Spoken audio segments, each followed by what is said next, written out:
Welcome to star TV. ముందుగా headlines చూద్దాం. ముక్కుపచ్చని ముద్దు బిడ్డని పొట్టన పెట్టుకున్నది.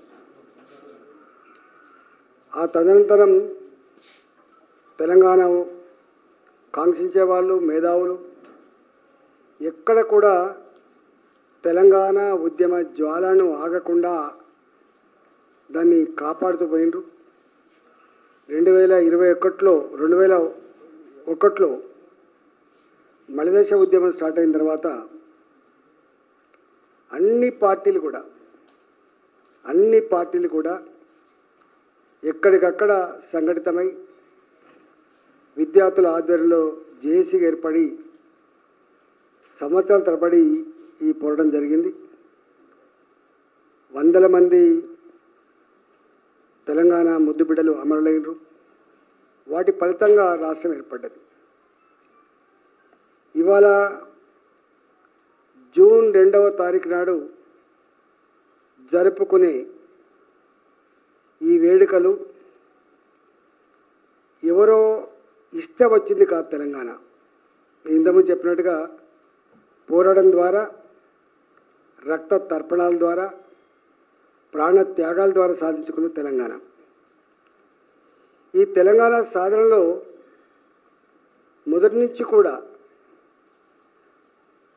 ఒకటే మాటతో కట్టుబడిన party Bharatiya Janata party. Congress party అటు ఇటు మాట మార్చింది, ఉద్యమాన్ని అణచే ప్రయత్నం చేసింది, తప్పని పరిస్థితుల్లో పార్లమెంట్లో బిల్లు పెట్టింది. కానీ మొదటి నుంచి కూడా కాకినాడ తీర్మానంలో ఒక ఓటు 2 రాష్ట్రాలనే నినాదంతో మొదలుపెట్టిన భారతీయ జనతా పార్టీ 2007లో రాజ్నాథ్ సింగ్ గారు జాతీయ అధ్యక్షులుగా తెలంగాణ గడ్డ నుంచి మేము తీర్మానం చేసినాం. అప్పుడు తెలంగాణ ప్రజల ఆకాంక్షల్ని మేము గౌరవిస్తాం, తెలంగాణ రాష్ట్ర ఏర్పాటు కోసం బిల్లు పెడితే మద్దతిస్తామని చెప్పి భారతీయ జనతా పార్టీ ప్రకటించింది. తెలంగాణ ఉద్యమంలో జేఏసీలుగా ఏర్పడ్డ నాడు ఆ జేఏసీలో భారతీయ జనతా పార్టీ పక్షాన బండారు దత్తాత్రేయ గారు, అశోక్ యాదవ్ గారు ఇద్దరు కూడా జేఏసీలో పర్మనెంట్గా జేఏసీ తీసుకునే అన్ని నిర్ణయాలను కూడా అమలు చేసే దాంట్లో క్రియాశీలంగా పాల్గొన్నారు.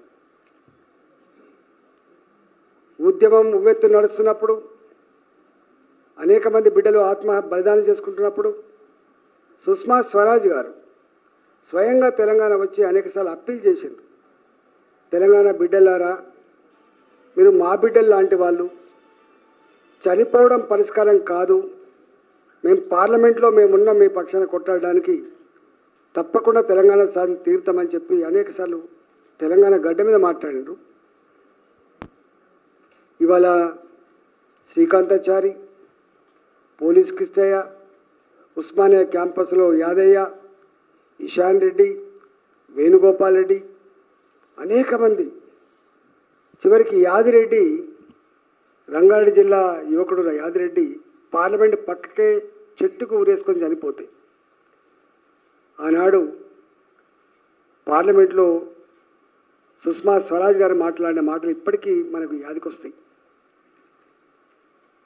ఎందుకు నానుస్తూ ఉన్నారు, ఎందుకు బిల్లు పెట్టట్లేదు, మీకున్న అభ్యంతరం ఏంటి, ఎంతమంది చనిపోతే బిల్లు పెడతారని చెప్పి ఆనాడు కాంగ్రెస్ ప్రభుత్వం మీద నిప్పులు జరిగినటువంటి నాయకురాలు సుష్మా స్వరాజ్ గారు. అందుకే తెలంగాణ సమాజం ఆమెను ఎప్పుడు కూడా తెలంగాణ చిన్నమ్మగా పిలుచుకుంటారు. ఏ ఉద్యోగాల కోసం, ఏ నీళ్ళ కోసం, ఏ నిధుల కోసం అయితే తెలంగాణ సమాజం ఉద్యమం చేసిందో, దానికి మించి సామాజిక తెలంగాణ కావాలి, ప్రజాస్వామికమైన తెలంగాణ కావాలి. ఇవాళ ఆ 2 నినాదాలుగా మిగిలిపోయినాయి.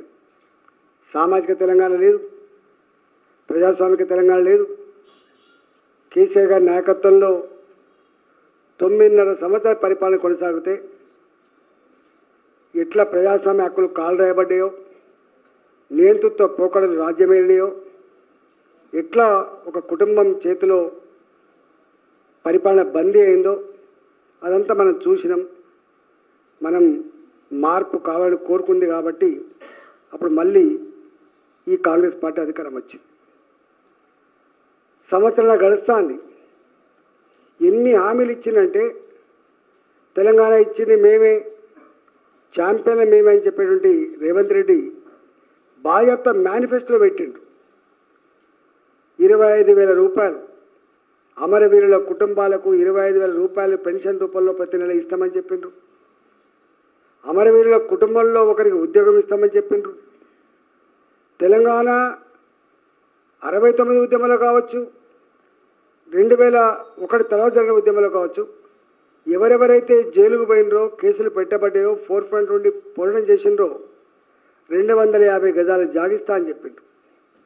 ఇంతవరకు ఉద్యోగమేలే అమరవీరుల కుటుంబాలకు, 25,000 రూపాయల పెన్షన్ మొదలుపెట్టలే, 250 గజాల జాగ మొదలుపెట్టలే. ఇవాళకి సంవత్సరం గడుతుంది, ఇప్పటికి మొదలుపెట్టలే. చివరికి ఎక్కడి దాకా వచ్చిందంటే తెలంగాణ రాష్ట్రం అప్పుల ఊపిలో కూరుకుపోయింది. బ్యాంకులకు తెలంగాణ అధికారులు పోతే దొంగల్లాగా చూస్తున్నారు.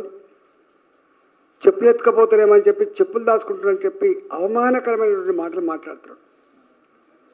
నేను కూడా 2014 నుంచి 2019 వరకు ఈ రాష్ట్ర ఆర్థిక మంత్రిగా చేసిన. నాకు తెలిసి తెలంగాణ గొప్పతనం ఏంది, తెలంగాణ జిఎస్డిపి ఏంది, తెలంగాణ అప్పులేందో నాకు తెలుసు. 16%, 17%, 20% జీడిపి గ్రోత్ ఉన్న రాష్ట్రం, పర్ క్యాపిటల్ ఇన్కంలో నంబర్ 1 ఉన్న రాష్ట్రం, ఇవాళ ప్యాడీ ఉత్పత్తిలో కూడా గొప్పగా ఎదుగుతున్న రాష్ట్రం, ఐటీ రంగంలో అనేక రంగాల్లో ఎదుగుతున్న రాష్ట్రాన్ని ఇవాళ కాంగ్రెస్ పార్టీ వచ్చిన తర్వాత మళ్ళీ ఇవాళ ఇది మొత్తం నిజమే. ఆయన కాళేశ్వరం కార్పొరేషన్ పెట్టచ్చు, డ్రింకింగ్ వాటర్ కోసం మిషన్ భగీరథ కార్పొరేషన్ పెట్టిండ్రు, అనేక రకాల కార్పొరేషన్ పెట్టి లోన్. కానీ ప్రాజెక్టులు కట్టడం తప్పు కాదు, ప్రాజెక్టులలో జరిగిన అవకతవకలు తప్పు కావచ్చు. ఇవాళ ఈ కాంగ్రెస్ పార్టీ వాళ్ళ పేరు చెప్పి ఇవాటికి మళ్ళీ కాళేశ్వరంలో జరిగిన నష్టాన్ని సరిచేసి పంట పొలాలు ఇచ్చే పరిస్థితి లేదు, ఉద్యోగాలు ఇచ్చే పరిస్థితి లేదు, పెన్షన్లు ఇచ్చే పరిస్థితి లేదు. చివరికి నేను పేపర్ చూసిన 61 సంవత్సరాలు ఉన్నటువంటి రిటైర్డ్ వయో పరిమితి ఇంకో సంవత్సరం పెంచుదామనేటువంటి సాగి దిగజారిండ్రు. అంటే ఒక్క మాట చెప్పాలంటే యావత్ తెలంగాణ సమాజం బరిగీసి కొట్లాడి తెలంగాణ ఇంత గొప్పగా ఉండాలని చెప్పి కళ్ళు కన్నరో భావించినరో వాళ్ళ కళలన్నీ కూడా కళ్ళలుగా మార్చేసిన పార్టీలు ఇవి. ఇవాళ పక్క రాష్ట్రం మనకంటే జీడిపిలో తక్కువ ఉన్న రాష్ట్రం, ఆదాయంలో తక్కువ ఉన్న రాష్ట్రం. ఇలా ప్రధానమంత్రి నరేంద్ర మోడీ గారి కేంద్ర ప్రభుత్వ అండదండలతో ఎన్ని లక్షల కోట్ల రూపాయలు రకరకాల అభివృద్ధి పెట్టిన నేషనల్ హైవేస్ కావచ్చు, రైల్వేస్ కావచ్చు, విశ్వవిద్యాలయాలు కావచ్చు, వాళ్ళ క్యాపిటల్ సిటీలు కావచ్చు, అనేక రకాలు చూసుకుపోతూ ఉంటే ఇక్కడ మాత్రం వెలువెళ్ళిపోతూ ఉంది. ఆనాడు కేసీఆర్ నాయకత్వంలో మాకెవరైనా సపోర్ట్ చేసేది, మేమే గొప్పల్లో, మాదే రిచెస్ట్ స్టేట్, మేము చేసుకోలేమని చెప్పి ప్రగల్భాలు పలికి ఇవాళ ఇట్లా అప్పులపాలు చేసింది మనం చూస్తూ ఉన్నాము. ఇవాళ వీళ్ళు ఇవాళ ఢిల్లీకి పోతాడు, పెద్దన్న అంటాడు, ఢిల్లీకి పోతాడు, మీ సహకారం కావాలంటాడు, గల్లీకి వస్తాడు, విమర్శిస్తాడు. అంటే రెండు నాలుకలు అబద్ధాల కోరు తప్ప, ఫక్తు రాజకీయాలు తప్ప తెలంగాణ రాష్ట్రాన్ని బాగు చేసుకోవడం సోయి మాత్రం వీళ్ళకి లేదు. ఇవాళ తెలంగాణ ప్రజలలో ఒక గొప్ప చర్చ జరుగుతూ ఉంది. 10 ఏళ్ళు వాళ్ళని చూసినాం, ఇక లాభం లేదు. సంవత్సరంన్నర వీళ్ళని చూసినాం, వీళ్ళ పని అయిపోయింది. భారతీయ జనతా పార్టీ జిమ్మదారి కలిగిన పార్టీ, బాధ్యత కలిగిన పార్టీ, ప్రజల కోసం ఆలోచించే పార్టీ. మోడీ గారు సబ్కా సాత్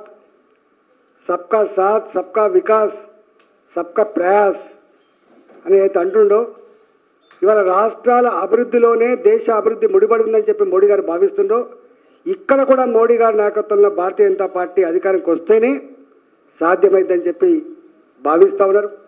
ఇవాళ మేము ఇవాళ మా తిలావత్ గారి అదేవిధంగా మా రాథోడ్ గారి నాయకత్వంలో ఈరోజు మేము ప్రజల సమస్యలు మా పార్టీ ఆఫీసులో ఒక సెల్ ఓపెన్ చేసినాం. రోజు ఒక ఎంపీ గారు కూర్చుంటారని చెప్పి ఇక్కడ ఓపెన్ చేసుకుంటే అందరు వచ్చి చెప్తున్న మాట ఏంటంటే సమస్యలు చెప్పడంతో పాటుగా వాళ్ళు చెప్తున్న మాట, అన్న మీరు ఇట్లనే పనిచేయండి, గొప్పగా మీరు ముందుకు పోండి, వచ్చే సర్కారు మనదే, భారతీయ జనతా పార్టీ నాయకత్వంలోనే తెలంగాణ చల్లగుంటుంది, తెలంగాణ అభివృద్ధి చెందుతుంది, తెలంగాణ మళ్ళీ దేశంలో గొప్ప రాష్ట్రంగా సంతరించుకుంటుందని చెప్పి మాట్లాడుతున్నారు. ఇలా వందల మంది ఎవరు మాట్లాడినా అదే మాట్లాడుతున్నారు. తప్పకుండా తెలంగాణ ప్రజానికానికి సందర్భంగా రెండు మాటలు, ఒకటేమో మన ఆశలు ఆడి ఆశలు చేసిన పార్టీ ఒకటి బీఆర్ఎస్ పార్టీ, రెండవది ఇలా కాంగ్రెస్ పార్టీ. భారతీయ జనతా పార్టీ మీకు సంపూర్ణంగా అండగా ఉంటుంది. ఒకటి ఇవాళ ఉన్న సమస్యల మీద మీకు అండగా ఉండి కొట్లాడమే కాకుండా అది వరిధాన్యం సమస్య కావచ్చు, అది ఉద్యోగాల సమస్య కావచ్చు, అది రేపు గోదావరి జలాలు మళ్లించే సమస్య కావచ్చు, అది ఇంకే సమస్య కావచ్చు, సమస్యల మీద కొట్లాడుతూనే అంతిమంగా భారతీయ జనతా పార్టీ మీ ఆశీర్వాదంతో తప్పకుండా తెలంగాణలో మనం అధికారంకి వస్తాం. ఇవాళ ఈ అప్పుల ఊబిలో కూరుకుపోయినాం, ఆత్మనిర్భరంతో బతికే ఇవాళ దిగాలు పడ్డ తెలంగాణకు ఒక మంచి దిక్సూచిగా భారతీయ జనతా పార్టీ మీకు అండగా ఉంటుందని చెప్పి ఈ సందర్భంగా తెలియజేస్తూ ఉన్నాం. ప్రజలకి బాధితులకి ఒక రిక్వెస్ట్, భారతీయ జనతా పార్టీ కేంద్ర కార్యాలయంలో ఇవాళ నేను చెప్పిన సెంటర్ ఓపెన్ చేసినాం. అది ఉద్యోగాల్లో జరిగిన అవకతవకలు కావచ్చు, భూముల అక్రమ లేఅవుట్లు కావచ్చు, అక్రమంగా రియల్ ఎస్టేట్ మాఫియాలు చేస్తున్న దోపిడీ కావచ్చు, ప్రభుత్వ అండదండలతో అనేక రకాల దుర్మార్గాలు కావచ్చు, ఇవన్నిటి మీదతో పాటుగా అభివృద్ధికి సంబంధించిన విషయాల్లో కూడా మాకు మీరు ఏమైనా సమస్యల మీద ఇస్తే తప్పకుండా మేము అప్పటికప్పుడు చేయాల్సిన పనులు పరిష్కరిస్తాం. ప్రభుత్వానికి నివేదించే ప్రయత్నం చేస్తాం, అవసరమైతే కొన్ని సమస్యల మీద కొట్లాడే ప్రయత్నం చేస్తామని చెప్పి తెలియజేస్తూ, మీరు 11 గంటల నుంచి 1 గంట వరకు ఇది నిరంతరంగా కొనసాగుతుంది కాబట్టి మీరు దాన్ని ఆ సౌకర్యం వాడుకోవాలని చెప్పి నేను విజ్ఞప్తి చేస్తా ఉన్నాను. We multiple updates. Keep watching Star TV.